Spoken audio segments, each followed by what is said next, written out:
मेरे प्यारे दर्शकों को दीपक चौरसिया का नमस्कार। मैं एक बार फिर हाजिर हूं न्यूज नेशन पर आपके सबसे पसंदीदा डिबेट शो देश की बहस के साथ। अटक से लेकर कटक और कश्मीर से लेकर कन्याकुमारी तक देश में जो सबसे बड़ा मुद्दा होता है उसमें हम आपकी राय जानकर चुनते हैं देश की बहस का विषय। बहस की दशा और दिशा भी आपके माध्यम से तय होती है। यही नहीं, शो में आप और हमारे एक्सपर्ट पैनल मंच को साझा करते हैं और देश में हो रही सबसे बड़ी हलचल पर बेबाकी से अपनी बात रखते हैं। तो आइए शुरू करते हैं देश की बहस हमारे मेहमानों और माननीय जनता के साथ।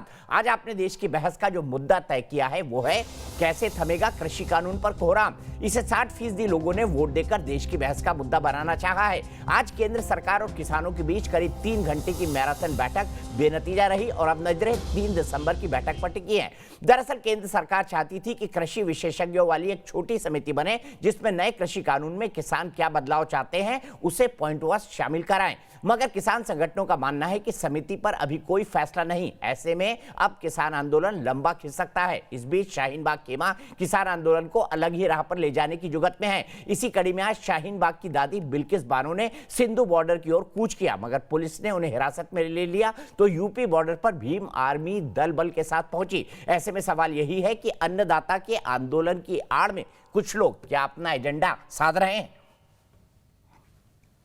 तो देश की बहस में हमारा आज का सवाल इसी से जुड़ा है और बड़ा सीधा सवाल पूछ रहे हैं हम, क्या नए कानून किसानों के खिलाफ है? क्योंकि एक परसेप्शन लोगों में घर कर गया है, खास तौर पर पंजाब, हरियाणा और पश्चिमी उत्तर प्रदेश के किसानों पर। आप हाँ या ना पर इस मुद्दे पर हमारी राय हमारी वेबसाइट पर दे सकते हैं, आप हमारे मोबाइल ऐप पर जा सकते हैं, आप हमारे ट्विटर हैंडल @NewsNationTV पर अपनी राय दे सकते हैं, हमारे फेसबुक पेज पर भी जा सकते हैं। हम इस शो के दौरान आपके जवाब भी दिखाएंगे, ये बताएंगे कि देश के बहस के दर्शक इस मुद्दे पर क्या सोचते हैं। इसके साथ अगर आपकी कोई राय है या कोई सुझाव है, आप शो में शामिल होना चाहते हैं तो 9711002266 पर आप एक छोटा सा वीडियो बनाकर आप हमें भेज सकते हैं और हम आपको शो के अंदर शामिल करेंगे, क्योंकि देश की बहस इकलौता बहस का शो है जो अपने दर्शकों को इस बहस के अंदर शामिल करता है। सबसे पहले मैं अपने पैनल को इंट्रोड्यूस कर दूं। भारतीय जनता पार्टी के राष्ट्रीय प्रवक्ता नलिन कोहली जी मेरे साथ हैं। भारतीय जनता पार्टी के राष्ट्रीय प्रवक्ता नलिन कोहली जी के साथ साथ मेरे साथ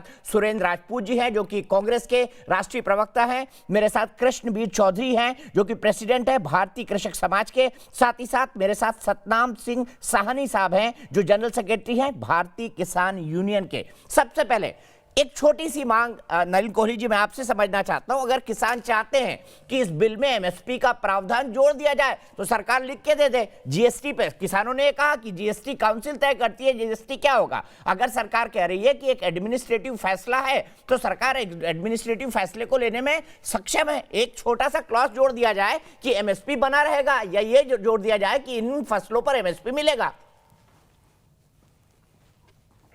दीपक जी, 3 इसके अलग अलग पहलू हैं।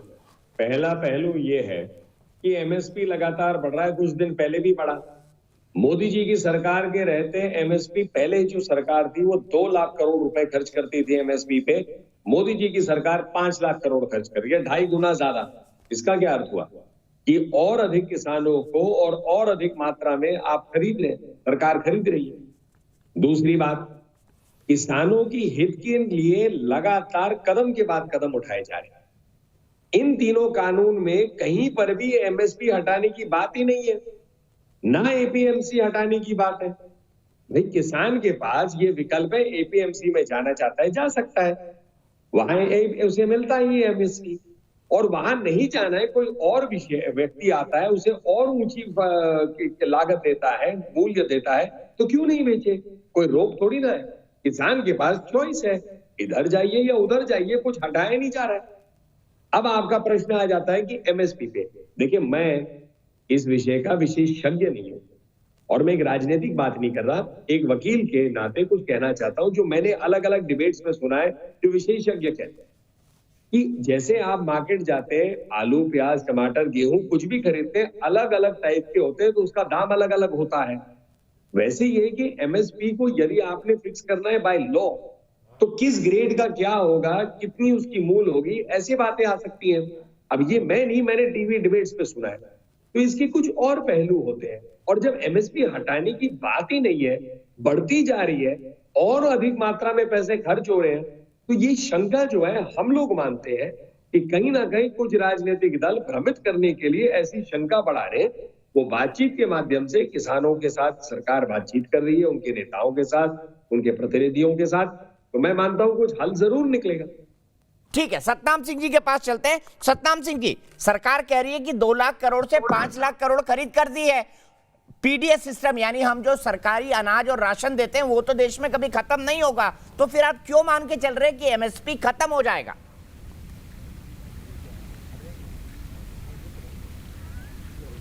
सरकार जो मर्जी कह रही है, लेकिन जो पंजाब का किसान है, हरियाणा का किसान है, समूचे देश का किसान है, उस बिलों का इस करके विरोध कर रहा है। जब ये बिल लागू हुआ है उससे किसान की जी खरीद की गारंटी है वो भी खत्म होएगी। जो हमारा मार्केट सिस्टम है वो 2 टाइप बनेगा। पंजाब का मार्केटिंग सिस्टम पूरे देश में एक एग्जाम्पल है, एक मॉडल। जो हमको मॉडल दिया जा रहा है वो कारपोरेट सेक्टर के फायदे के लिए डेवलप किया जा रहा है। नहीं, पर इसमें आपका भी तो फायदा है। अगर आप एपीएमसी में नहीं बेचना चाहते हैं, आप दूसरे आदमी को बेचें जो ज्यादा कीमत दे रहा है। अगर आपके माल का ग्रेड अच्छा है तो दूसरा आदमी भी ज्यादा कीमत पर खरीदेगा। सतनाम सिंह जी, सरकार का ये तर्क है। मैं सरकार की तरफ से नहीं बोल रहा हूं, लेकिन सरकार का तर्क आपको बता रहा हूं। जो हमारा तर्क है हम तो अपना तर्क रखेंगे। पहले तो सरकार ने कोरोना के दौर में इसको लागू किया कि सरकार किसान आंदोलन न कर सके। ये सरकार की मंशा ठीक होती तो इसको कोरोना पीरियड में कभी लागू नहीं करना चाहिए था। आप भी सरकार से डिमांड करते हैं कि जितनी देर इसको उतनी देर तक मुअत्तल किया जाए। किसान 2 महीने से आंदोलन कर रहा है। किसान अपना कीमती टाइम, ठंड के दौर में किसान आंदोलन लड़ रहा है। सरकार की जो मंशा ठीक है तो कोरोना के दौर में किसान को क्यों मजबूर किया जा रहा है आंदोलन को करने? अच्छा, मुझे ये मैं इसी सवाल को लेके कृष्णवीर चौधरी जी के पास चलता हूं। कृष्णवीर चौधरी जी, क्या ये मुद्दों पर आधारित विरोध है या आपको लगता है ये विरोध अब राजनीतिक हो गया है? कृष्णवीर चौधरी जी, और आपको लगता है सतनाम जी सिंह जी की आशंका सही है?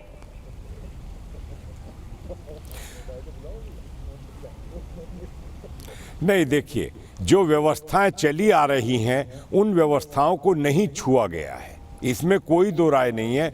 सतनाम सिंह जी के दिमाग में ये बात कैसे आ रही है, न्यूनतम समर्थन मूल्य की खरीद की व्यवस्था, मंडी की व्यवस्था, वो जैसे थी वैसे ही बरकरार हैं, इसमें कोई दो राय नहीं है।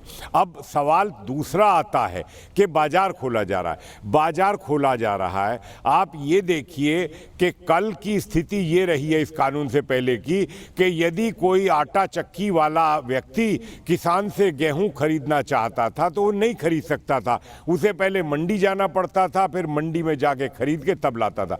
अब सीधे सीधे किसान बेच सकता है किसी भी चीज के। दीपक जी, किसी भी चीज के जब ज्यादा बायर होते हैं तो उसका लाभ उत्पादन करने वाले व्यक्ति को होता है, इसमें कोई दो राय नहीं है। हमारी क्वालिटी अच्छी होगी, उसकी मांग होगी तो उसका भाव भी अच्छा होगा, ये सब जानते हैं। डिमांड एंड सप्लाई जो है, ठीक है, डिमांड एंड सप्लाई। मैंने नीति आयोग की बैठक में भी ये सुझाव दिया था कि हम डिमांड एंड सप्लाई, और डिमांड एंड सप्लाई जब बढ़ेगी, जब बायर बढ़ेंगे, जब विकल्प बढ़ेंगे, तभी दाम बढ़ेंगे। अगर हम ये विकल्पों को नहीं स्वीकार करते तो सतनाम जी से मेरा एक निवेदन है कि फिर तो जो दुर्गति इस देश के किसानों की आज तक की नीतियों से रही है, जैसे कर्जे में दबे रहे हैं, जैसे आत्महत्या करके मरते रहे हैं। मैंने पंजाब में जाके खुद देखा था, गांव के गांव बिक्री के बोर्ड लगे हुए बाहर देखे, बहुत दुख भी हुआ था मुझे देखकर। ये सब चीजें हम करना क्या चाहते हैं? हम अगर सुधार की तरफ नहीं चलेंगे, अगर इन्वेस्टमेंट नहीं आएगा एग्रीकल्चर में, तो फिर हम क्या करेंगे? ठीक है, मैं इसी सवाल को लेकर सतनाम सिंह जी के पास चलता हूं। चौधरी जी सुनिए, सतनाम सिंह जी का भी तर्क सुन लेते हैं, फिर मैं सुरेंद्र राजपूत जी के पास जाऊंगा और doctor J S. Yadav, managing director है national council of state agriculture marketing board के, उनसे भी उनका पर्सपेक्टिव समझेंगे। सतनाम सिंह जी, बाजार अगर खुल रहा है तो इसमें तो आपका फायदा है। कृष्णवीर चौधरी जी भी यही कह रहे हैं और सरकार भी यही तर्क दे रही है, फिर आंदोलन क्यों? दीपक जी, यही मॉडल 2005 में बिहार में लागू किया गया। सरकार पंजाब के मॉडल को ख़त्म करके अब हमारे लिए बिहार मॉडल इम्प्लीमेंट करने जा रही है। ये बात ठीक है, किसान को कभी भी उसकी उत्पादन का सही मूल्य नहीं मिला। मोदी जी ने वादा किया था कि डॉक्टर स्वामीनाथन कमीशन की रिपोर्ट इम्प्लीमेंट करेंगे, भी 2022 में किसानों की आमदन डबल करेंगे। अब दिखाओ उसके लिए कहाँ जतन हो रहा है। किसान की आमदन तो दिन प्रति लगातार घट रही है, किसान के ऊपर लगातार कर्जा बढ़ रहा है, किसान सुसाइड कर रहा है। सरकार सीरियस नहीं है हमारी मुश्किलों के लिए। सरकार ने कभी चर्चा नहीं की। जिस सरकार आज कमेटी बनाने की बात कर रही है, सरकार का उपजाइए था कि इस कानूनों को लागू करने से पहले कमेटी बनाई जाती, किसानों की राय ली जाती, किसान यूनियन के साथ, किसान विद्वानों के साथ, खेती विज्ञानियों के साथ कभी चर्चा नहीं की। जिस तरीके से राज्यसभा में इस बिल को पास कराया, देश की जनता सब जानती है कि क्या होने जा रहा है। ठीक है, मैं सीधे सुरेंद्र राजपूत जी के पास चलता हूं। सुरेंद्र राजपूत जी, मेरा एक ग्राफिक चल रहा है यहां पर जो ये कहता है कि 2019 के आपके मैनिफेस्टो में कमोबेश यही कानून बनाने की बात कही गई थी। भूपेंद्र सिंह हुड्डा जब चीफ मिनिस्टर हुआ करते थे हरियाणा, उनके अध्यक्षता में एक कमेटी बनी थी जिसने बकायदा कॉन्ट्रैक्ट फार्मिंग की बात कही थी। आप भी यही करना चाहते थे, सरकार ने भी रिफॉर्म्स के नाम पर यही किया है, तो आपका राजनीतिक विरोध क्यों? दीपक भाई देखिए, चीजों को मिस इंटरप्रेट करके अगर कोई भी कुछ भी कहना चाहे तो वो कहने के लिए स्वतंत्र है, हम सबका मुंह नहीं पकड़ सकते हैं। हमने मार्केट कमेटी में एपीएमसी एक्ट में सुधार की बात कही थी। एपीएमसी एक्ट को खत्म करने की या साजिशों के जरिए उसको खत्म करने की बात नहीं कही थी। हमने ये कहा था कि उत्तर प्रदेश में अगर 29 गांव में एक सेंटर है और पंजाब में 2 गांव में एक सेंटर है तो हम इस तरीके की व्यवस्था करें, मंडियों को बढ़ाएं, मंडियों को और तरीके से 2 गांवों के बीच में लाएं और बढ़ाएं उनको। मार्केट फॉर्म की बात की थी हमने, और हमने कहीं ना कहीं इसको बढ़ाने की बात की थी। एक बात मैं बताऊं आपसे। दूसरी बात मैं आपसे जो बताता हूं, जो बात आज नलिन कोहली साहब भी कह रहे हैं और अन्य कुछ भारतीय जनता पार्टी समर्थक किसान नेता भी कह रहे हैं कि एपीएमसी एक्ट लागू है, बिल्कुल लागू रहेगा, लेकिन वो एपीएमसी एक्ट अपने आप में मर जा रहा है। जब आप किसानों का जो सामान मंडी में नहीं बिकेगा और कॉरपोरेट घराने जब लेते हैं मंडी से बाहर, तो मंडी शुल्क नहीं होगा। तो जैसे ही मंडी शुल्क नहीं मिलेगा, जो कि क्रेता से लिया जाता है, किसान से नहीं लिया जाता, ये मैं पहले बता दूं, क्रेता से लिया जाता है। पहले अब तक ये एफसीआई से लिया जा रहा था, प्राइवेट प्लेयरों से अब नहीं लिया जाएगा, तो मंडी अपने आप मर जाएगी। और जब मंडी मर जाएगी तो एपीएमसी एक्ट और एमएसपी अपने आप मर जाएगी। आप बात समझिए, जब मंडी ही नहीं रहेगी तो एमएसपी पर खरीदेगा कौन? आप दूसरी बात अभी किसान नेता साहब ने कही कि जो एपीएमसी एक्ट बिहार में नहीं है, तो पूरे बिहार में आप देखिए धान 800 रुपए से लेकर के 1100 रुपए के बीच में बेचा जा रहा है और 1750 से 1800 रुपए वो है, उसका एमएसपी है।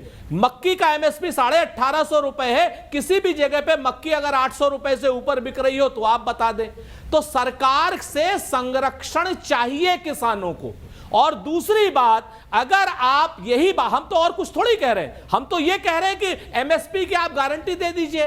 नलिन कोहली साहब कह रहे हैं फूड ग्रेड, तो नलिन कोहली साहब मैं आपको बता दूं कि बाजार में ऑलरेडी ये व्यवस्था है, मोटा अनाज, पतला अनाज, इस ग्रेड का अनाज, उस ग्रेड का अनाज, सबकी अलग अलग एमएसपी होती है। मोटे धान की एमएसपी की मैं बात कर रहा हूं, मक्की के एक पर्टिकुलर ग्रेड के एमएसपी की बात कर रहा हूं। जो उन्नत किस्में हैं उसको तो सब लोग ले लेते हैं, लेकिन जो जनता के पेट भरने के लिए मोटी किस्में हैं उनको कोई नहीं लेता, उनकी दुर्दशा है। सुरेंद्र राजपूत जी, आप ये भी तो मानेंगे ना कि देश में कोई भी सरकार, मैं तर्क देना चाहता हूं, देश में कोई भी सरकार पीडीएस नहीं खत्म कर सकती। सरकारी खरीद तो इसी तरह होती रहेगी और खाने वाले लोग लगातार बढ़ेंगे, तो एमएसपी तो एक सत्य है जो हमेशा रहेगा। इसका क्या आर्गुमेंट होगा आपके पास?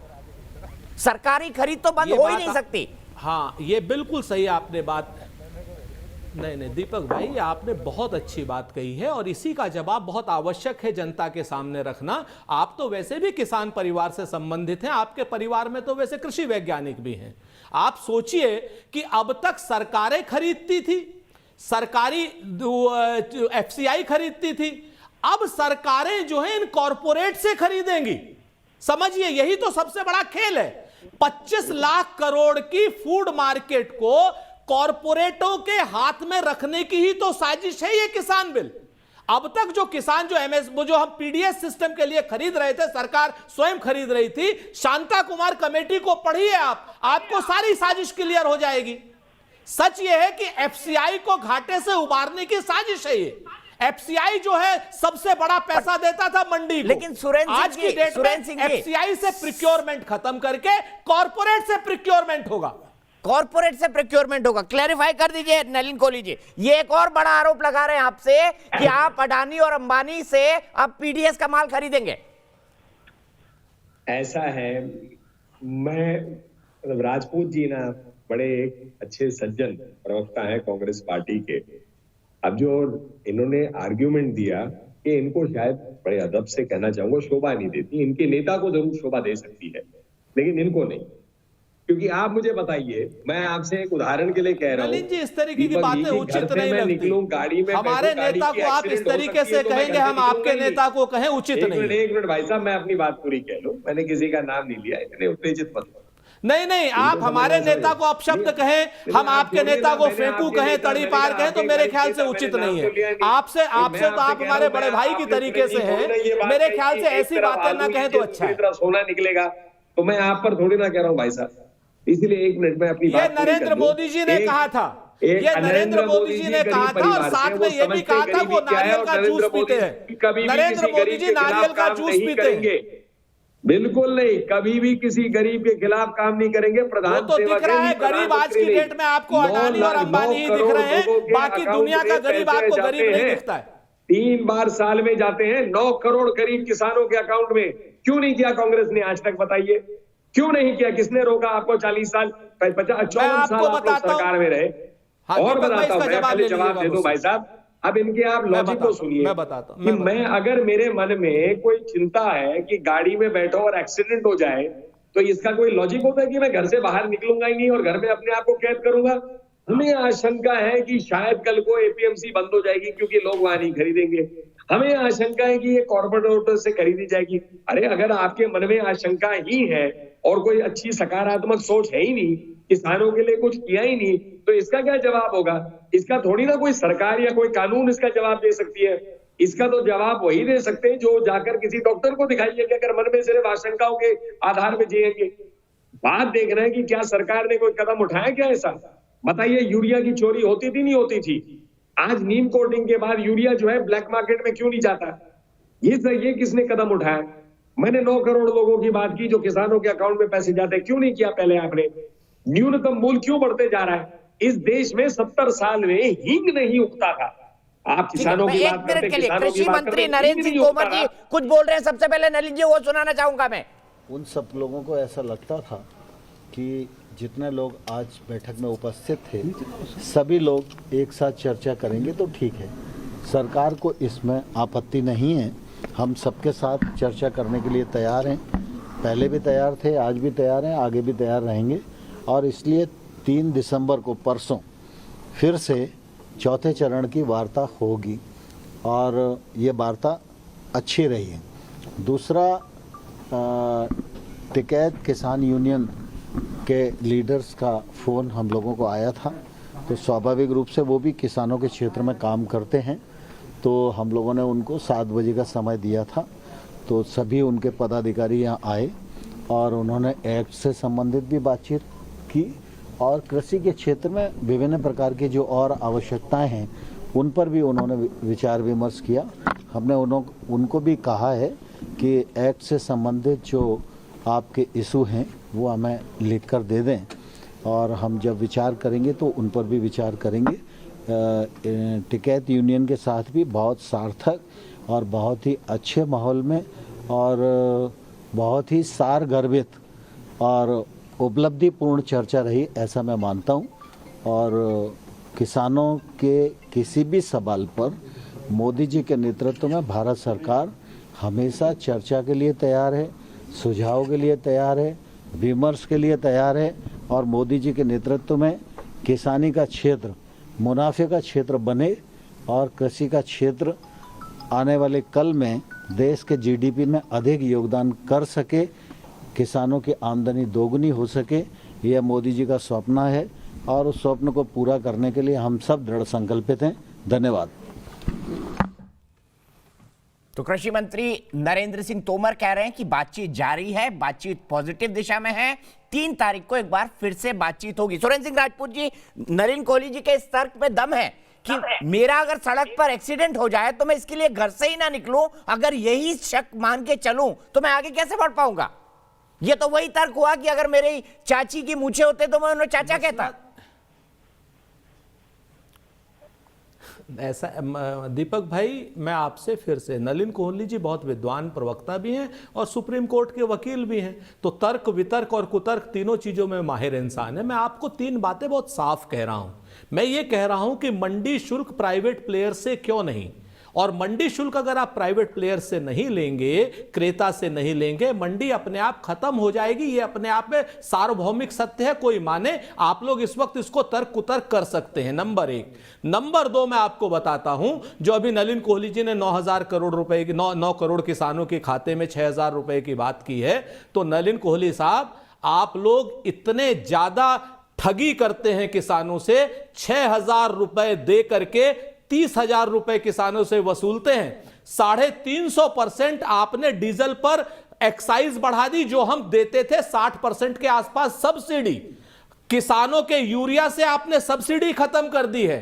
सारी चीजों से किसान के आपके सब्सिडी खत्म करने के बाद तो आप उनके खातों में 6,000 रुपए डाल रहे हैं और 30,000 रुपए उनके खातों से निकाल रहे हैं। उनके फार्मिंग इक्विपमेंट्स में 12 से लेकर के 18% तक की आपने जीएसटी लगा दी, जो कांग्रेस के समय में 4 से 5% होती थी। मैं आपसे करबद्ध निवेदन करता हूं कि किसानों के मामले में पढ़ लिख करके आया कीजिए सर, आप बहुत विद्वान प्रवक्ता हैं, ऐसी बातें आपसे शोभा नहीं देती। नलिन जी वो कह रहे हैं कि एक हाथ आप दे रहे हैं, दूसरे हाथ से निकाल रहे हैं। तर्क भी दिया उन्होंने अपना। अच्छा है, ठीक है, प्रवक्ता हो 6,000 रुपए अगेंस्ट में 30,000 रुपए अधिकार है, और उनका अधिकार यह भी है कि मेरे तर्कों को कुतर्क बोले। मैं इसको गलत नहीं मानता, क्योंकि वो अपना धर्म निभा रहे हैं।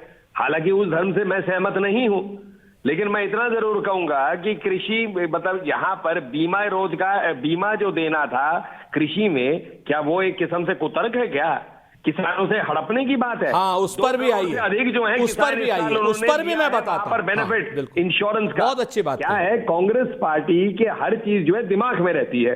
उनके नेता ने भी कहा है, आप मेरी बात मत चलिए, पुराने वीडियोस निकालिए उनके नेता की, क्योंकि सारी चीजें उनके दिमाग में है। मोदी जी के सरकार की फर्क है, दिमाग में नहीं, वो ग्राउंड पे आ जाती है। जो करना है वो करते हैं, वो बातों में नहीं छोड़ते। इसीलिए फर्क यह है कि जब राजनीति यहां तक आ गई कि चिंता हो जाए तो भ्रमित तो करना ही पड़ेगा ना। यही तो कांग्रेस पार्टी करना चाहती है।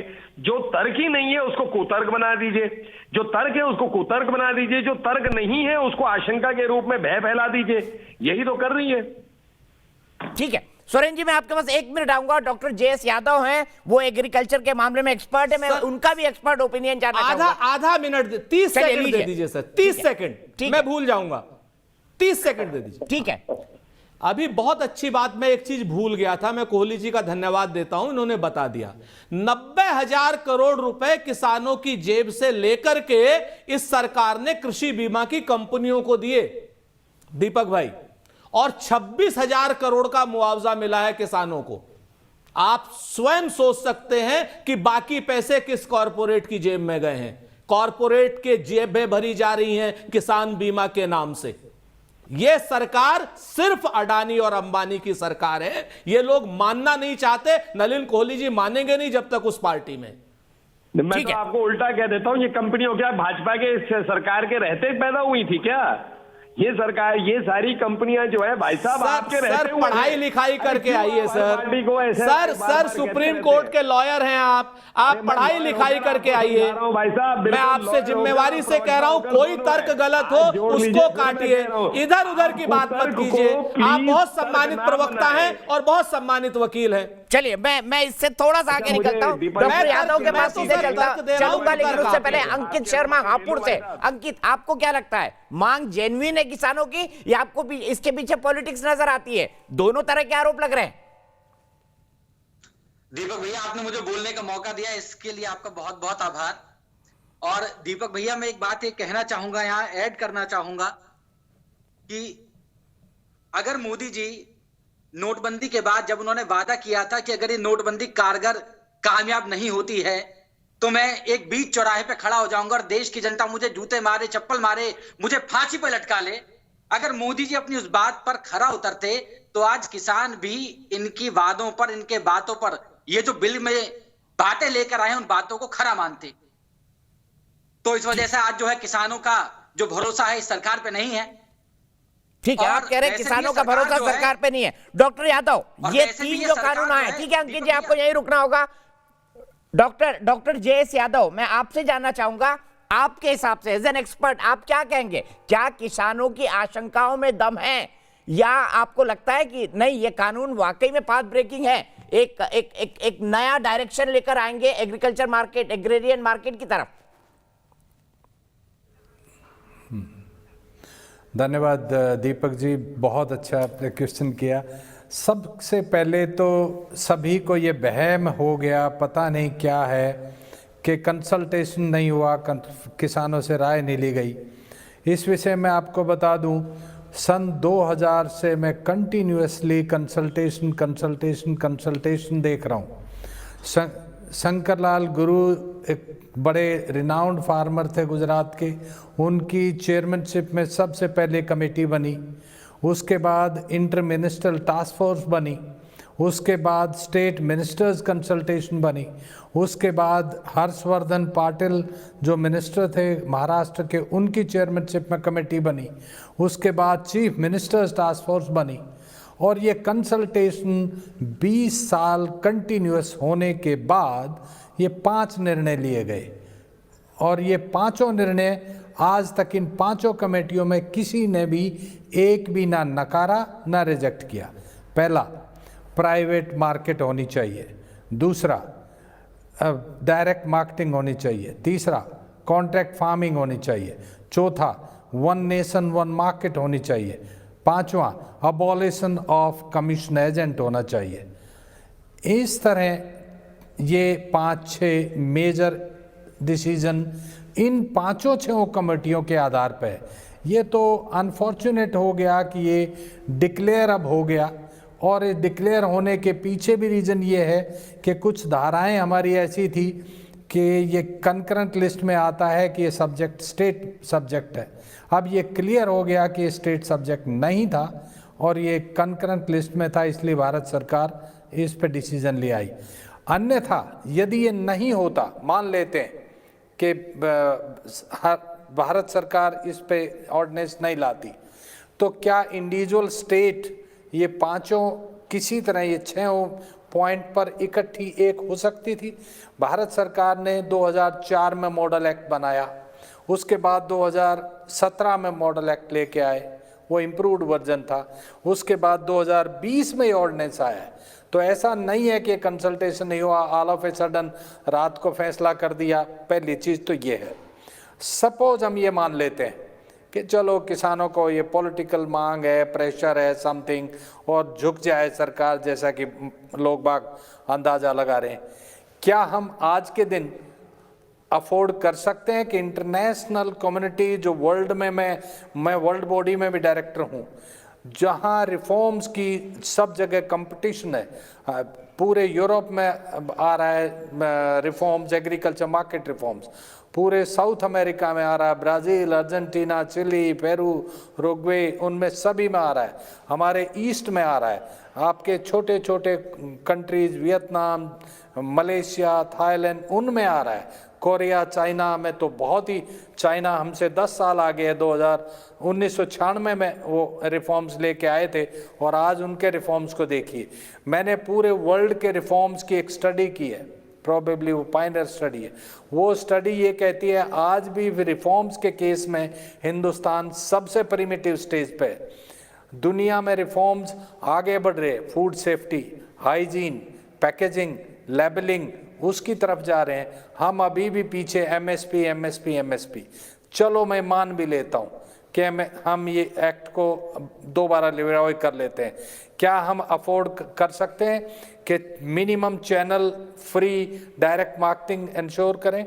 ग्रोवर शेयर इन कंज्यूमर रूपी जब ही बढ़ सकता है जब हम चैनल्स को कम करें। ठीक है, क्या परफेक्ट मार्केट ला सकते हैं? डोंट यू थिंक कि आज हम एग्रीकल्चर में इम्परफेक्ट मार्केट के तरफ जा रहे हैं? Large number of buyers, large number of sellers हमारे पास नहीं है। आज जब एक मल्टीपल ऑप्शन मिली है कि large number of buyers, large number of entities आए एंड कंट्री में लिबरलाइजेशन आए, सो दैट हम ग्लोबलाइजेशन का मैक्सिमम बेनिफिट उठा पाए। ठीक है, समझ गया डॉक्टर यादव मैं आपके पॉइंट को सम अप कर देता हूं। आपका ये मानना है नहीं दे सकते? ठीक है डॉक्टर यादव, आपका यह मानना है कि ये एग्रीकल्चर रिफॉर्म समय की जरूरत है। लगातार 20 साल से कंसल्टेशन हो रहा था सतनाम सिंह जी, 20 साल से लगातार इसी पर बातचीत चल रही थी। कई सारी कमेटी बनी, कई सारी मुख्यमंत्रियों की कमेटी बनी, कई सारी मिनिस्टर्स की कमेटी बनी, और लगातार, और जब फाइनल बिल हो रहा था उसके लिए भी 15 बार कंसल्टेशन हुआ। तब कहां थे किसानों के ये पूरे के पूरे कंसर्न? आपने तब क्यों सामने नहीं रखे ये पूरे कंसर्न? क्योंकि ये प्रोसेस तो लगातार चला आ रहा है।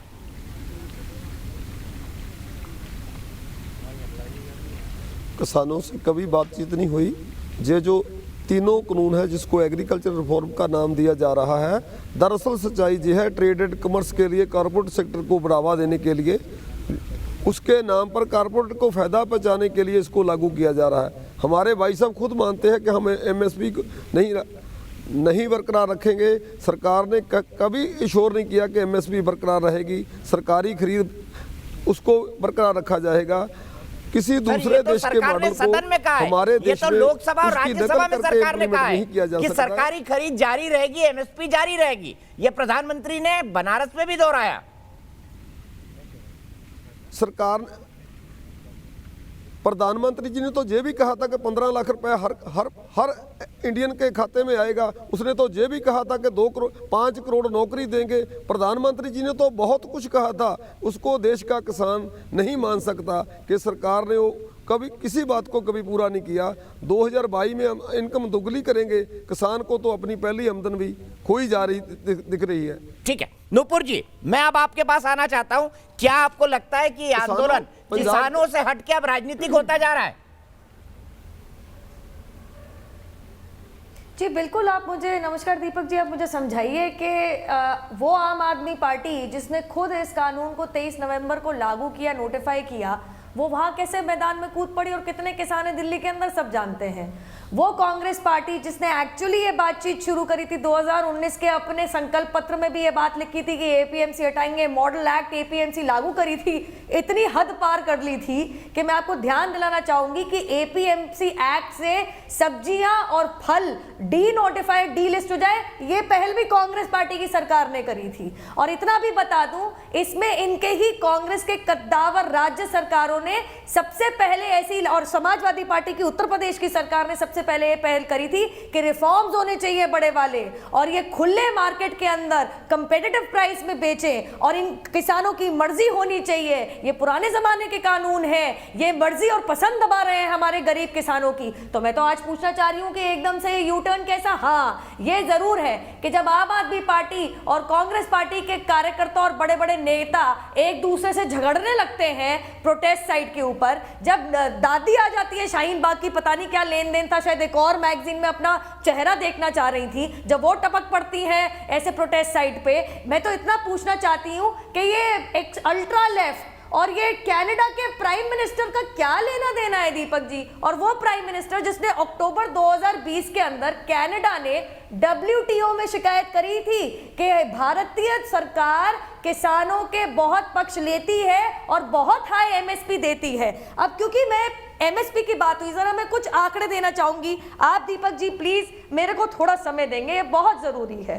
एक तो प्रधानमंत्री जी ने, हमारे कृषि मंत्री जी ने, सबने साफ कर दिया एमएसपी कहीं नहीं जाएगी। एमएसपी सरकारी स्कीम है, जैसे आयुष्मान भारत एक सरकारी स्कीम है, जैसे पीएम किसान योजना एक सरकारी स्कीम है। आपने ये बोल दिया प्रधानमंत्री ने तो ये भी कहा था, वो भी कहा था, करा कुछ नहीं। आप मुझे इतना बता दीजिए, राम मंदिर बनाने की लड़ाई और भूमि पूजन किस प्रधानमंत्री ने किया?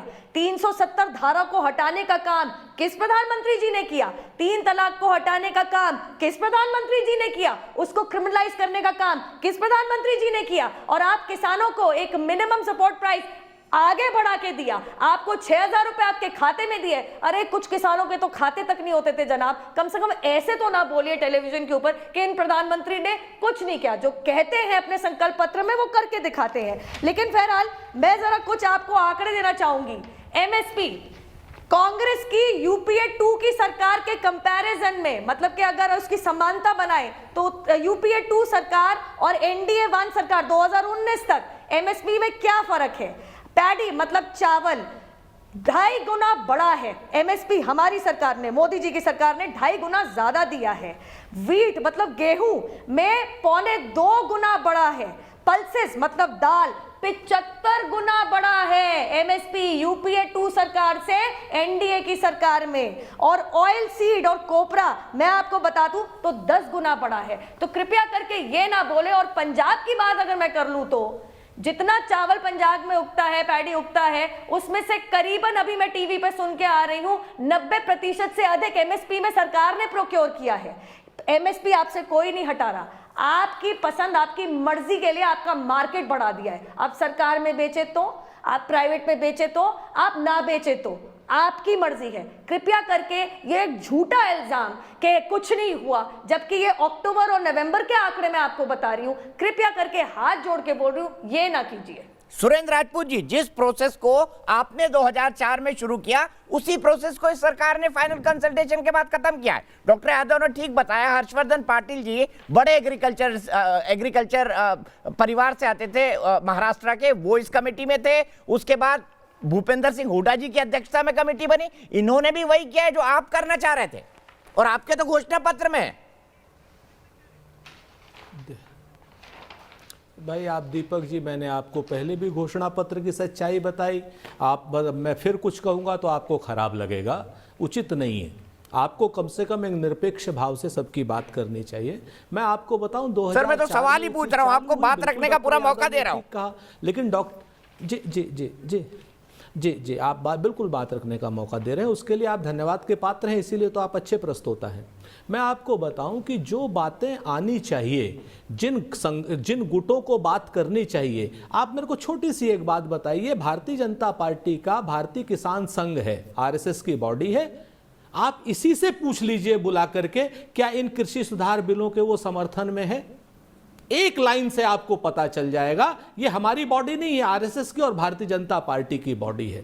जो हम लोग लाना चाहते थे, हम लोग मार्केट के साइज को बढ़ाना चाहते थे, हम लोग चाहते थे कि मंडियां और बढ़ें। हां, प्राइवेट प्लेयर को भी हम लाना चाहते हैं, प्राइवेट प्लेयर आए, लेकिन वो मंडी शुल्क देकर के आए, उनके ऊपर एक बाकायदा जो है सरकार का नियम कानून गठित हो। आज आप अगर देखेंगे बिहार में, उत्तर प्रदेश में, मध्य प्रदेश में, जहां मंडियां नहीं है या मंडियां कम है, उन जगहों पे छोटे छोटे व्यापारी किसानों का कैसे शोषण कर रहे हैं। और जब ये ऑलरेडी नियम के तहत आ जाएंगे और बड़े बड़े कॉरपोरेट आ जाएंगे दीपक भाई, तो वो तो किसान का शोषण कितना करेंगे वो आपके सामने है। आज 1800 रुपए का धान जो है 800 रुपए में बिक रहा है, 1800 रुपए की मक्की आज 800 से 1000 रुपए में बिक रही है। जब ये बड़े प्लेयर्स आ जाएंगे तो ये और कितना दबाएंगे वो आपके सामने है। अभी तो छोटे प्लेयर हैं और जिनको मंडी एक्ट का डर भी है, जिनको आज की डेट में, अभी सरकार को देखिए, एक तरफ कहती है डीरेगुलराइज कर दिया कि साहब हमने अनाज को डीरेगुलराइज कर दिया, कोई कितना भी रख सकता है। दूसरी तरफ जिस दिन यह बात हुई उसी दिन प्याज को रेगुलराइज कर दिया। प्याज की कीमत तो किसानों की खत्म कर दी ना आपने। उसके बाद प्याज के बीज को भी एक्सपोर्ट करने से आपने रोक दिया। आप देखिए चीजों को। ये तीसरी बात, मनोहर लाल खट्टर जी का परसों का ट्वीट होगा, आपके पास भी होगा क्योंकि आप जागृत पत्रकार हैं। तो मनोहर लाल खट्टर जी ने कहा हम किसी भी कीमत में बाजरे को हरियाणा में बिकने नहीं देंगे। आपके सामने है। क्या मनोहर लाल खट्टर जी को बर्खास्त किया नरेंद्र मोदी जी ने? भारतीय जनता पार्टी के प्रवक्ता से पूछिए, जब किसान अपनी उपज कहीं भी बेच सकता है तो मनोहर लाल खट्टर जी का ट्वीट का मतलब क्या है? और मनोहर लाल खट्टर जी अभी सीएम पद पर विराजमान क्यों है? सर, एक दर्शक ने मुझे सवाल ये सारी की सारी बातों को जब आप लाएंगे और आप हमें राजपूत जी, राजेश शर्मा मेरे दर्शक भी जुड़ गए हैं। मुझे एक दर्शक मेरे ठाकुर महेंद्र सिंह हैं, उन्होंने मुझे सवाल पूछा है। उनका कहना है कि राजस्थान में जो बाजरे का समर्थन मूल्य है वो 2150 है, लेकिन 1300 में बिक रहा है। वहां की राजस्थान सरकार ने उस पर भी कोई कदम नहीं उठाया। तो ये बिल्कुल सही। डिस्क्रिपेंसी मार्केट के हिसाब से हर जगह होती है।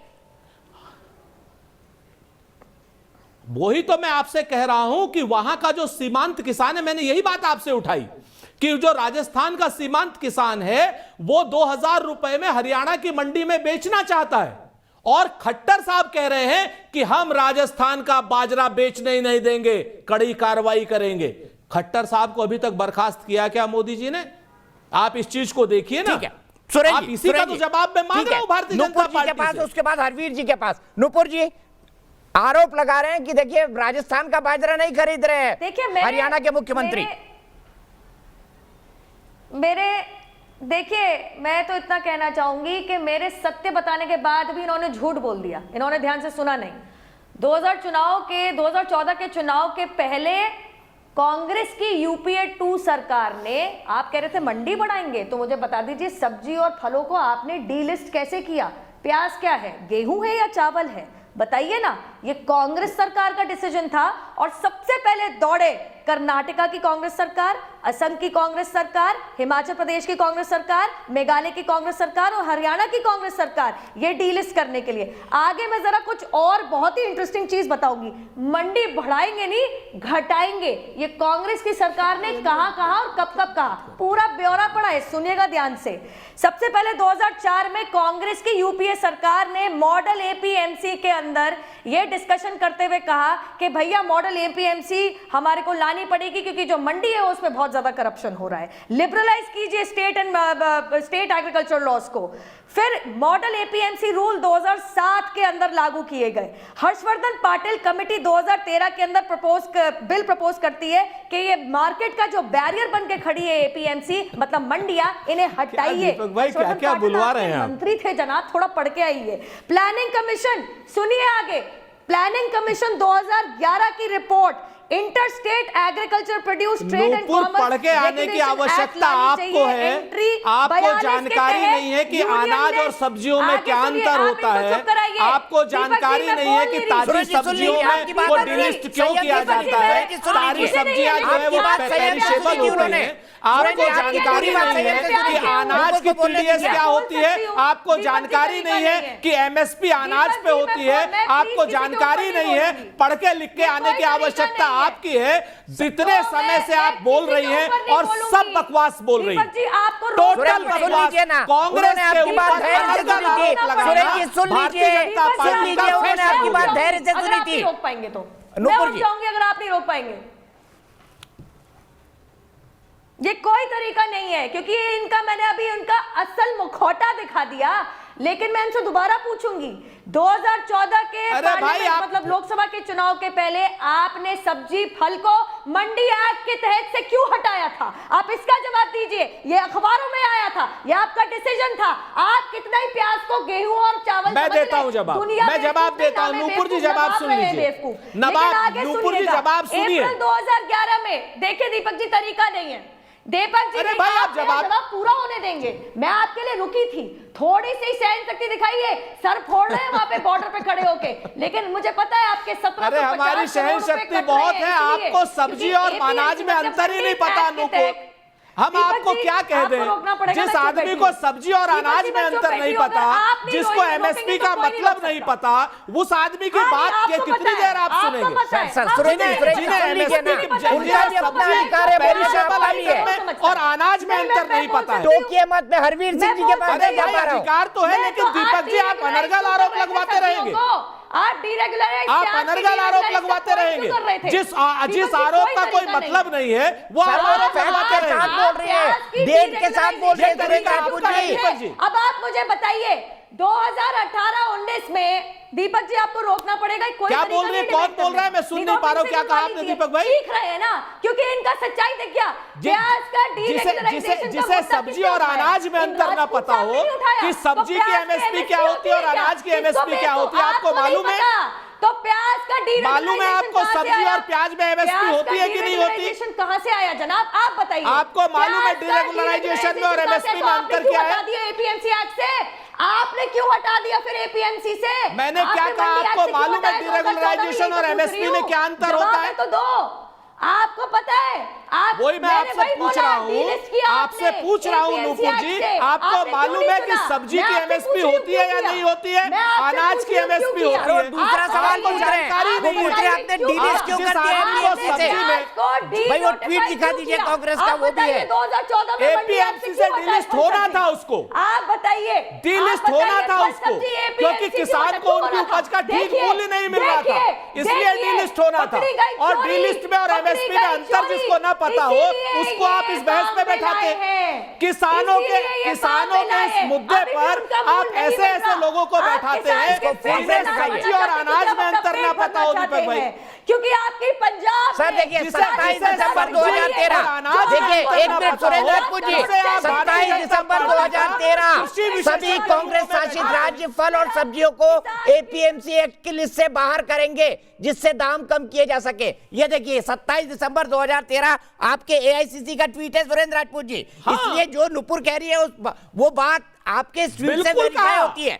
मैं आपके पास आऊंगा इसका जवाब देने के लिए, मुझे एक ब्रेक लेना है। राजेश शर्मा दिल्ली का एक कमेंट लेते हुए, राजेश जी बताइए क्या लगता है आपको, किसानों के मन में भ्रम है या किसानों की मांग जायज है? आपका क्या मानना है? पहले तो मैं आपको धन्यवाद बोलता हूँ, बोलने का वो मौका दिया आपने। और जय जवान जय किसान नारा है हमारा, लेकिन मोदी जी ने आज तक जो भी किसानों के बारे में करा है वो करके दिखाया है। अभी तक सारी गवर्नमेंटों ने जो कहा वो करा नहीं है, इसलिए उनको भ्रम पैदा करके और ये उनके गवर्नमेंट के खिलाफ उठा रहे हैं। मोदी जी जो कहते हैं वो करते हैं, और ये सारी पार्टियों पे और कुछ काम तो रहा नहीं है। अब ये इसी मुद्दे को लेकर एक गवर्नमेंट से ना बात करने का वो कर रहे हैं। आज भी कृषि मंत्री से बातचीत हुई है और 3 तारीख को भी वो कह रहे हैं वो जो कहते हैं वो करते हैं। और मंडी में जाने से दलाल उनके वो खाते थे, वो दलाल लोग जो हैं वो रो रहे हैं इस टाइम। अब ये कह रहे हैं राजस्थान में कि वो नहीं बिक, जब राजस्थान में इनकी गवर्नमेंट है वहां नहीं बिकने दे रहे तो खट्टर जी क्या करेंगे इसमें? पहले उन्हीं को बेचना चाहिए ना। ठीक है, और ये ठीक है राजेश जी, यही रुकना होगा, एक ब्रेक के लिए रुकता हूं। माफ कीजिएगा हरवीर सिंह जी, मैं आपके पास आ नहीं पाया, बहस आपसे ही शुरू करूंगा, फिलहाल एक ब्रेक। तो देश की बहस में हम बात कर रहे हैं कि क्या वाकई कृषि सुधार के लिए जो कानून लाए गए हैं वो किसान विरोधी हैं? ये सीधा सवाल हम देश की बहस में अपने दर्शकों से पूछ रहे हैं। मेरे साथ पैनल को इंट्रोड्यूस कर देता हूं। भारतीय जनता पार्टी के राष्ट्रीय प्रवक्ता नुपुर शर्मा जी मेरे साथ है, सुरेंद्र राजपूत जी मेरे साथ है जो कि भारतीय राष्ट्रीय कांग्रेस के राष्ट्रीय प्रवक्ता है, मेरे साथ कृष्णबीर चौधरी हैं, प्रेसिडेंट है भारतीय कृषक समाज के, मेरे साथ सतनाम सिंह साहनी साहब हैं जो कि जनरल सेक्रेटरी है भारतीय किसान यूनियन के, मेरे साथ हरवीर सिंह साहब हैं, एडिटर इन चीफ है हिंद किसान के और जाने माने कृषि पत्रकार हैं, मेरे साथ डॉक्टर JS यादव हैं, मैनेजिंग डायरेक्टर है national council of state agriculture marketing board के। और मैं सीधे हरवीर सिंह जी के पास चलूंगा, उससे पहले संजीव प्रधान मेरठ, मेरे एक दर्शक जुड़ गए हैं। संजीव, क्या आपको किसानों की मांग जायज लगती है? धन्यवाद चौरसिया जी। किसानों की मांग जायज है, लेकिन इसके साथ साथ काफी दिन के बाद हमारे देश में बहुत सारे कृषि कानून में सुधार हुआ है, लेकिन क्या वो धरातल पे हुआ सुधार? अगर सरकार ने पहली बार किसी इच्छा शक्ति से कुछ कर रहे हैं तो हम लोगों को, किसानों को भी ये समझना चाहिए कि उसका परिणाम देखें। अगर कहीं कोई कमी नजर आती है तो सुधार आंदोलन के माध्यम से जो हमारे किसान भाई कर रहे हैं, तब हम सब लोग उसे रखें सरकार के पास कि हमें ये दिक्कतें हैं। इसमें मैं आपकी काफी देर से ये सब चर्चा में देख रहे हैं, हम तो एक दूर दराज से किसान हैं, इतनी दूर से आपने पता नहीं कहां से ढूंढ के हम लोगों को जोड़ लिया। हम तो आपके इस चीज के लिए आप बहुत बहुत आभारी हैं।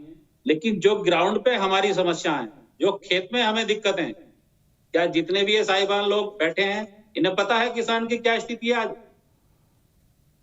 ये सब किसान आंदोलन नहीं रह गया, राजनीतिक आंदोलन बन गया। ठीक है, राजनीतिक आंदोलन बन गया है। संजीव प्रधान जी मेरठ से कह रहे हैं। हरवीर सिंह जी, मैं एक मुद्दे का सवाल आपसे उठाता हूं, आप इतनी अच्छी तरह जानते हैं एग्रीकल्चर रिफॉर्म को, समझते हैं, मैं ये जानना चाहता हूं, चाहे बीजेपी अपोजिशन में हो चाहे कांग्रेस अपोजिशन में हो, जब रिफॉर्म होते हैं पुरानी सरकारें वही बातें करती हैं, लेकिन जब अपोजिशन में पार्टी आती है सरकार के रिफॉर्म का विरोध करने लगती है। ऐसा क्यों होता है? क्या इसके पीछे सिर्फ और सिर्फ राजनीति है?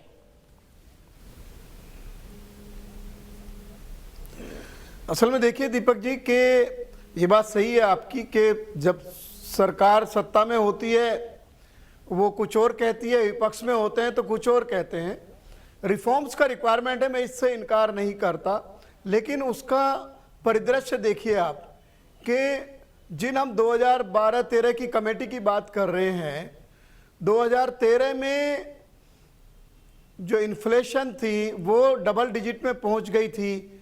सरकार ने एक जितने राज्यों के मुख्यमंत्री थे उनके नेतृत्व में कमेटियां बनाई, उसमें मौजूदा जो प्रधानमंत्री हैं नरेंद्र मोदी जी, गुजरात के मुख्यमंत्री के नाते उनकी अध्यक्षता में भी एक कमेटी थी फॉरवर्ड मार्केट के ऊपर, और हुड्डा के जो थे उस वक्त हरियाणा के मुख्यमंत्री, उनके अंडर में भी कमेटी थी। उन कमेटियों ने अपनी रिपोर्ट दी, उनको भी ठीक से किसी ने लागू नहीं किया। दूसरे अभी ये यादव जी बता रहे थे कि साहब कंसल्टेशन का प्रोसेस 20 साल से चल रहा है, 30 साल से चल रहा है। एक्चुअली ये बड़ा अजीब सी बात है। अरे भाई परिस्थिति अलग अलग होती है। आपको पता है कि जब सुसाइड्स बढ़ गई महाराष्ट्र में और ये सब हुआ तो एनडीसी की कमेटी बनाई गई थी शरद पवार की अध्यक्षता में। इसके पहले कृषि को लेकर के एनडीसी की एक कमेटी वाजपेयी जी की गवर्नमेंट में बनाई गई थी। तो सवाल है कि सरकारें करती रही है कोशिश, लेकिन जो मौजूदा स्थिति है उनको आप दोनों को चीजों को जोड़ के नहीं देख सकते। ये कानून बने हैं, उसमें बेहतर होता कि सरकार कंसल्ट करती, क्योंकि केंद्र राज्यों का मसला है, किसानों का मसला। अभी मैं किसान साहिबान को सुन रहा था, वो कह रहे थे कि साहब देख लो। अरे भाई देखने की बात नहीं है, देख तो आप रहे। अगर आप उत्तर प्रदेश के किसान हैं, आपको पता है कि अभी भी 4,600 करोड़ रुपया बकाया है किसानों का चीनी मिलों के ऊपर। वहां तो कॉन्ट्रैक्ट फार्मिंग हो रही है पिछले 80 साल से। क्यों नहीं पे करवा रहे? क्यों आपके यहाँ एमएसपी पर खरीद नहीं होती? और model agriculture produce market committee act एक बना था, उसके सारे राज्यों को भेजा गया। और इंटरेस्टिंगली मैं आपके जानकारी के लिए बताऊं कि ये कानून आने के पहले उस पर कुछ राज्यों ने अमल किया। गुजरात ने अमल किया, कर्नाटक ने अमल किया, महाराष्ट्र ने अमल किया। एक्चुअली उसमें वही था कि जो वो रिजिड है वो उस कानून को आप लिबरल करो, उसमें जो चेयरमैन होता है मंडी बोर्ड का या डायरेक्टर होता है उनकी शक्तियों को अलग करो जो ठीक से लागू हो जाए। और उसमें ये जो मोनोपोली या उस तरीके जो कार्टेल बना करके काम होता है वो जिससे कि ना हो। तो दूसरे ये नूपुर जी कह रही थी कि साहब वो कितना गुना एमएसपी बढ़ा, इतना गुना नहीं बढ़ा, वो परसेंटेज बढ़ा है। और एक चीज मैं बताऊंगा, जो सबसे बेहतर काम पिछले वर्षों में एमएसपी में हुआ, अरविंद सुब्रमण्यम की अध्यक्षता में एक कमेटी बनी, चीफ इकोनॉमिक एडवाइजर जो थी उस वक्त, दालों की समस्या को हल करने के लिए। हम करीब 50% जरूरत की दालें इंपोर्ट करते थे, आज हमारा इंपोर्ट लगभग ना के बराबर हो गया, क्योंकि बहुत हैवीली इंक्रीज किया गया एमएसपी पल्सेस का। साथ में उनके लिए खरीद की गई, उसका एक बफर स्टॉक बनाया गया। अभी भी नाफेड खरीदती है। राज्यों के लिए एक प्रावधान है कि उनको ऑलरेडी एक क्रेडिट लिमिट उनके पास होती है, दालें आप खरीदें। तो अब दालों का इंपोर्ट घट गया। तो मेरा मानना है कि जब आपके पास एक सक्सेसफुल मॉडल है, आप उसको फिर बाकी जगह रेप्लिकेट कीजिए। अगर पंजाब में 98% प्रोक्यूरमेंट हो रहा है तो उत्तर प्रदेश में 10% क्यों हो रहा है? या बिहार में प्रोक्यूरमेंट 5,000 टन गेहूं का क्यों हो रहा है जब देश में 300 लाख टन गेहूं का प्रोक्यूरमेंट हुआ है? तो वहां भी तो किसान है ना। तो पहला है कि जो व्यवस्था गड़बड़ है उसको आप ठीक कर लीजिए। और ये है कि जहां तक जो दूसरे कानून हैं, क्योंकि अब ये एक्ट बन गए हैं और ये कह रहे थे कि साहब वो कंकरेंट लिस्ट और उसका, अरे भाई agriculture marketing is the state subject but trade is the central subject. और ये इसीलिए क्या है, farmer produce trade and commerce facilitation का जो बनाया है वहां पर ट्रेड वर्ड का इस्तेमाल सेंटर ने इसलिए किया because trade is the central subject. I agree with you. दूसरे, किसान का अपना खुद का प्रोड्यूस डायरेक्ट बेचने में देश भर में वो कभी भी कहीं भी ले जाकर के आज भी बेच सकता है, इससे पहले भी बेच सकता था। But you have to create the capacity of the farmer के वो लेके ले जाकर के बेच दे। तो प्रॉब्लम ये है कि सारी चीजें आप एक झटके में नहीं कर सकते, you should do step by step. और जो एक देखिए कॉन्ट्रैक्ट फार्मिंग की भी बात है, इसी सरकार ने कुछ दिन पहले एक मॉडल कॉन्ट्रैक्ट एक्ट बना करके रिलीज किया था 1.5 साल पहले। तो सवाल है कि ये था कि पहले जो जैसे हम हरियाणा की बात कर रहे हैं वहां का कॉन्ट्रैक्ट आया, क्यों फेल हुआ? क्योंकि उसका कोई लीगल उसके ऊपर प्रोटेक्शन नहीं था। आप इसमें लीगल प्रोटेक्शन देने की वजह आपने लॉस को बाहर ही कर दिया, आपने एसडीएम के जिम्मे में छोड़ दिया। इनका सबसे बड़ा वीक जो पॉइंट है वो ये है कि जो डिस्प्यूट रिड्रेसल का जो मैकेनिज्म है that is clearly anti farmer, मेरा ये मानना है। ठीक है, नूपुर जी से जवाब ले लेते हैं इसका। नूपुर जी, क्या एंटी फार्मर है? एसडीएम की कोर्ट डिक्री देगी, इसको शायद कुछ किसान यूनियन मानने को तैयार नहीं है कि एसडीएम की कोर्ट कैसे डिसाइड कर लेगी। क्या उसके आगे कोर्ट में जाया जा सकता है? बिल्कुल जा सकता है भाई। Administrative order by law writ में अपीलेबल होता है। मुझे नहीं पता ये किसने भ्रम फैलाया है कि अपीलेबल नहीं होगा। 30 दिन के अंदर आपको पूरी सहूलियत लिखी हुई है किस तरीके से आपका डिस्प्यूट रिजॉल्व होगा, नहीं तो आप 15-20 साल तक लड़ते रहिए। और वो इमीडिएटली एडमिनिस्ट्रेटिव ऑर्डर होगा, इसलिए इमीडिएटली आप हाई कोर्ट में जाके उसको अपील कर सकते हैं रिट जुरिसडिक्शन के अंदर। लेकिन बड़ी हंसी आई कांग्रेस के जनाब को, क्योंकि आई एम सॉरी टू से आपने शायद एक ऐसे ही तंज कसा, लेकिन मेरे पास नंबर पड़े हैं। अगर पैडी मतलब चावल की बात करूं तो आपकी मोदी जी की सरकार में 2014 से 19 के बीच में 5 लाख करोड़ की खरीद हुई है एमएसपी प्रोक्योरमेंट के अधीन। और वही यूपीए सरकार 2 मतलब के 2009 से 14 में 2.06 लाख की प्रोक्योरमेंट हुई है भाई साहब। ये 2.5% नहीं 2.5 गुना होगा। 2 लाख करोड़ से 5 लाख करोड़, इनफैक्ट 2.5 से भी ज्यादा हो जाएगा। मैं तो इतना कहूंगी कि ऐसे मेरे पास तमाम नंबर है और ये सारे अपनी कृषि मंत्रालय के नंबर है। हंसी तो बड़ी आई, लेकिन वो प्याज की कार्टलाइजेशन जिसपे इनके चहीते शरद पवार बैठते हैं नासिक पे, उस पे इनको हंसी नहीं आई। आपने डीरेगुलराइजेशन की बात कर ली, जनाब ने एक बात सही करी बिल्कुल कि जब इन्फ्लेशन को काटना होता है तो ये करना पड़ता है। लेकिन मंडी एक्ट से फल सब्जी हटा देंगे और ट्वीट कर देंगे बिल्कुल हटा दो, ये सिर्फ कांग्रेस करती है। आपसे मैं पूछना चाहती हूँ, आपको इतनी शर्म क्यों आ रही है कि आज आप इतना प्रदर्शन कर रहे हैं, धरना कर रहे हैं, लेकिन मुझे तरस आ रहा है आपके ऊपर शर्म नहीं आ रही नूपुर जी, आपके ऊपर शर्म नहीं आ सकती, हमें तरस आ सकता है। मध्य प्रदेश सरकार में 2003 में, और मैं I am sorry Deepak ji आप इनको चुप कीजिए। अगर ये क्या भाई, ये दीपक भाई अभी हरवीर सिंह जी ने सारा जवाब दे दिया। आपके पास जानकारी नहीं है, आपको अनाज और सब्जियों में अंतर नहीं पता, आपको महंगाई का नहीं पता, आपको नरेंद्र मोदी जी की कमेटी का नहीं पता, आपको कर्नाटक हुड्डा जी की कमेटी का नहीं पता। आप खाम में चैनल पर बैठ करके सिर्फ बोलना है आपको, मैंने उठाया था, सिर्फ बोलना है आपको, सिर्फ बोलना है आपको और कुछ नहीं करना आपको। प्याज महंगा हो गया था इसलिए उसको डीरेगुलराइज किया था। मैं हमने उठाया था, हमने अरे भाई हमने उठाया, चिल्लाने से काम नहीं चलता है। मुझे बोलना पड़ेगा आप दीपक भाई कि जिन्हें प्याज में, अनाज में, जिन्हें खीरे और हीरे में अंतर नहीं पता, उन लोगों को कृपा करके मत बैठाया कीजिए किसानों के बीच में। ये हीरे और जीरे का अंतर नहीं जानते, इन्हें ये नहीं मालूम कि जिस वक्त जो है प्याज के दाम बढ़े थे उस प्याज के दामों को कैसे कंट्रोल किया जाएगा। जिन लोगों को ये नहीं पता कि क्या नाम डीरेगुलराइजेशन में और एमएसपी में फर्क होता है, उन लोगों के बारे में से आप क्या पूछ सकते हैं। जिन्हें 2.5% और 2.5 गुने में अंतर नहीं पता, वो लोग बिल्कुल क्या बोलेंगे। जिन्हें ये नहीं पता कि एमएसपी हर साल बढ़ती है, अगर 2009 में एमएसपी क्या थी, 2014 में क्या थी और 2019 में क्या है, जिनको ये नहीं पता वो खाम एक प्रिंट पन्ने का ला करके आपको नहीं पता, तभी आपने एमएसपी किसी भी कानून के अंदर उसको डिफाइन नहीं किया। तरस आता है मुझे भारतीय जनता पार्टी की सोच पर, मुझे तरस आता है आप जैसे प्रवक्ताओं पर जो सिर्फ अच्छे चैनल पर दीपक चौरसिया के अच्छे प्रोग्राम के वोट लगाने पर लगे हुए। मुझे तरस आ रही है आप लोगों की सोच पर जो किसान को अपने, मुझे लगता है नुपुर जी 2 किसान बैठे हैं, 2 किसान बड़े पेशेंस से बैठे हैं, मुझे उनकी बात सुनना चाहिए। मैं सतनाम सिंह जी के पास चलता हूं, मैं चौधरी जी के पास चलता हूं, दोनों के पास मुझे तरस आता है सतनाम सिंह जी जो नरेंद्र मोदी की कमेटी को भी, की रिकमेंडेशन को भी नहीं मानते।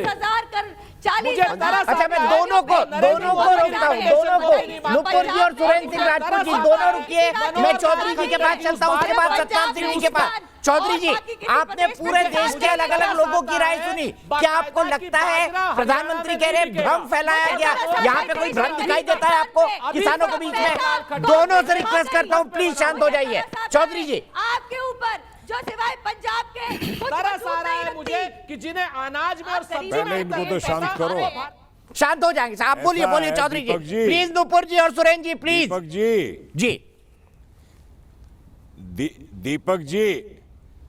दीपक जी अगर इतनी ही बढ़िया नीतियां थी कांग्रेस की तो किसान आर्थिक रूप से अरबपति हो गया, किसान आत्महत्या भी नहीं कर रहा। अगर यही सब हाल है, सुधार का अगर इतना विरोध है, मैं याद दिला देता हूं, इन्होंने तो जो कहा है, जो ये इनकी भाषा कल इन्होंने कहा था, ये फूड कूपन वाली बात जो है मेरे मित्र जरा याद करिए, आपका डर तो सच्चा है क्योंकि उस समय जब ये एपीएमसी एक्ट बनाने की बात थी और उस समय सुधार की बात थी, तो फूड कूपन बांटने की बात आई थी, जिसका कांग्रेस पार्टी के अंदर सब लोगों ने भारी विरोध किया।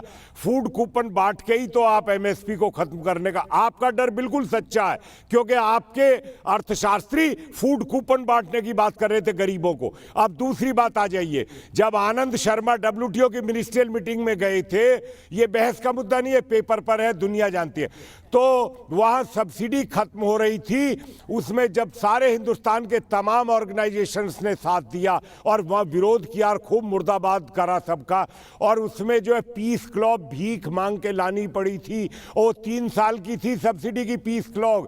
क्या पीस क्लॉथ से क्या देश चलेगा? अगर वो 2014 में ये प्रधानमंत्री, जब वो सिग्नेचर की बात आई थी, ये ऑन रिकॉर्ड है सब चीजें, बहस का मुद्दा नहीं है, अगर वो सिग्नेचर हो जाते तो क्या होता मेरे दोस्त, ये तो बता दो। आपने कल कहा था, वो शब्द मुझे मालूम है, अगर मैं उन्हीं शब्दों को यूज करूं तो नंगा करना जानता हूं एक एक बीजेपी की करनी है। 2014 से पहले आप हमारी चाटुकारिता करते थे, कांग्रेस की चाटुकारिता करते थे। मेरा बात कर रहे हो आप, मेरा कहना कांग्रेस की चाटुकारिता कर करके बड़े हुए हो। दलालों का हमदर्दी करनी बंद कृष्णवीर करिए। सिंह, कांग्रेस की चाटुकारिता कर करके बड़े हुए हो। दलालों पिछले 6 साल से भाजपा की चाटुकारिता कर रहे हो। सुरेश जी बोलने दीजिए ना उनको, सुरेश जी बोलने दीजिए ना, किसान नेता है, बोलने दीजिए उनको, किराए रखने दीजिए। ये जो कूपन की बात कर रहे हैं, झूठी और मक्कारी की बात कर रहे हैं, अभी कुछ नहीं बचा, झूठी और मक्कारी की बात कर रहे हैं। एक बार चले जाए ना सिंधु बॉर्डर, पता चल जाएगा किसान इनका हालत क्या करते हैं। अरे किसानों की दुर्गति एक बार जो देख ले जाकर के और अपनी दुर्गति करवा ले जाकर के, है हिम्मत तो किसानों को समझाए ना कि क्या गेहूं बेच एक बार किसानों के बीच में चले जाओ कृष्णवीर सिंह, गेहूं खरीद एक बार किसानों के बीच में चले जाओ बता दो, और तो बात पता चल जाएगा आपको आप क्या हो। नहीं बेच सकते थे, एक बार चले जाओ किसानों के बीच में, किसानों के बीच में एक बार चले जाओ, मीर जाफर और भाषा में सुन रहा हूं कल से, तो पता कर लेना जिस बॉर्डर पे और जिस जगह लोगों से आप जहां किसानों के किसान हिमायती इकट्ठा है, हो वहां चले जाओ। आप दलालों की वकालत करते हो, आपने फूड प्रोसेसिंग को बढ़ावे, मैंने कहा ना जहां किसान हो, ये गाली गलौज करने वाले को कैसे बुलाया आपने? नहीं होगा, ये क्यों गाली गलौज कर रहा है टीवी पे? इसकी फ्रस्ट्रेशन क्या है? तरस आता है, सुरेंद्र राजपूत में तरस आता है। कृष्णवीर की बात को देखो और एक बार चले जाइए, चले जाए ना, बाजार में खड़ा नहीं होगा, किसान को बाजार में खड़ा होना पड़ेगा। जब तक बिचौलियों के बीच पर तो कृष्णवीर सिंह और नुपुर शर्मा जैसे लोग पलते हैं और दोगलों की सरकार भाजपा की, मेरा तीनों से रिक्वेस्ट है की पार्टी है, आप मेरे तीनों दोगलों की पार्टी है, कुछ नहीं बचा है। नूपुर दोगलों की पार्टी है भाजपा जनता पार्टी, और आप सब दोगले हो। शर्म आपको आनी चाहिए कृष्णवीर सिंह। एक बार चले जाओ ना किसानों के साथ, व्यक्तिगत ना होगी, मेरा आप दोनों से रिक्वेस्ट है, शब्दों के लिए इस्तेमाल करें। आपको सब्जेक्ट की जानकारी नहीं है, क्या भाषा है ये? आपको सब्जेक्ट की जानकारी नहीं है, आप इधर उधर की बातें करती हो, आप गाली गलौज करती हो। प्लीज सुरेश जी, गाली गलौज का समर्थन नहीं कर सकता हूँ।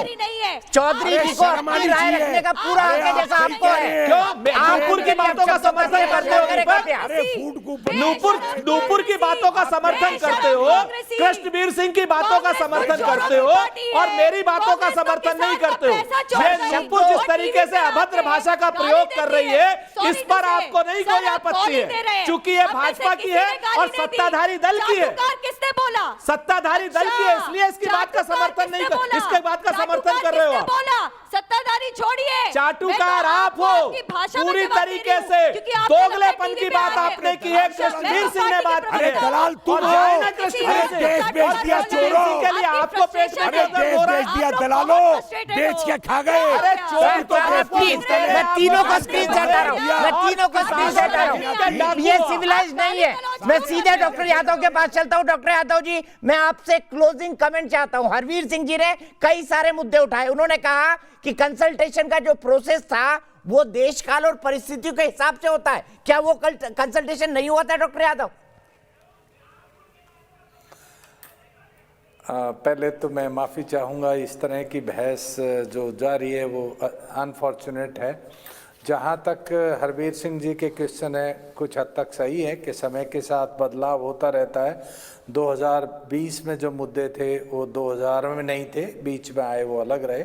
लेकिन आज के दिन जो लेटेस्ट रिफॉर्म्स के आधार पर हम यदि मार्केट रिफॉर्म्स नहीं लाते हैं तो हम बहुत पीछे रह जाएंगे, दुनिया हमसे बहुत आगे चली जाएगी। ये मुद्दे छोटे छोटे हैं बट बीच में उनको कंसिडर किया जा रहा है। मैं 2-3 बातें यहाँ कहूँगा, बीच में संशय। सर मेरे पास सिर्फ 30 सेकंड है, आपको कंक्लूडिंग कमेंट देना है। डॉक्टर यादव आपको कंक्लूडिंग कमेंट देना है, सिर्फ 30 सेकंड, आप एक ही मुद्दा रख सकते हैं। केवल ये कहूँगा, अब जो हो गया सो हो गया। सरकारें क्या कर सकती है, वो विशेष रूप से स्टेट गवर्नमेंट क्या कर सकती है। किसी ने किसी स्टेट गवर्नमेंट को नहीं रोका कि वो अपने परचेज सेंटर को, प्रोक्योरमेंट सेंटर को मार्केट डिक्लेयर ना करे। वो जो कह रहे हैं कि मंडियां खत्म हो जाएगी, नो। ट्रेड एरिया में आप कितने number of purchase centre, procurement centre खोल के आप उनको मंडी डिक्लेयर कर सकते हैं। तो कोई ये नहीं कह सकता कि भाई वहाँ फीस नहीं लगेगी। वहाँ प्राइवेट जो परचेजर है उस पर फीस लगा सकते हो, जो अभी कह रहे थे। दूसरी बात थी कि एमएसपी, क्या ट्रेड एरिया के बाहर परचेज सेंटर में कौन रोक रहा है, वहाँ भी एमएसपी चल सकती है और वहाँ आप जो चाहें वो कर सकते हैं। तीसरी चीज, डॉक्टर यादव मुझे यही रुकना पड़ेगा, हम इस बहस को और आगे ले जाएंगे क्योंकि जो फिलहाल मुझे लगता है कि ये मामला थोड़ा लंबा खिंचता हुआ दिखाई दे रहा है, क्योंकि परसों तो अगले दौर की बातचीत है। किसान दिल्ली के कई बॉर्डर उन्होंने सील कर रखे हैं, लेकिन अनफॉर्चुनेट पार्ट में बताना चाहता हूं कि पहले शाहीन बाग और उसके बाद किसान। पिस्ता दिल्ली का आम आदमी है, एनसीआर का आम आदमी है, इसका भुक्तभोगी मैं हूं। देश की बहस में हमारा आज का सवाल था, क्या नए कानून किसानों के खिलाफ है? हाँ कहना है 23% लोगों का, देश की बहस के दर्शकों का, और नहीं बहुमत से 77% लोग देश की बहस के कह रहे हैं कि यह कानून किसानों के खिलाफ नहीं है। फिलहाल एक ब्रेक, लेकिन न्यूज नेशन पर खबरों का सिलसिला लगातार जारी है।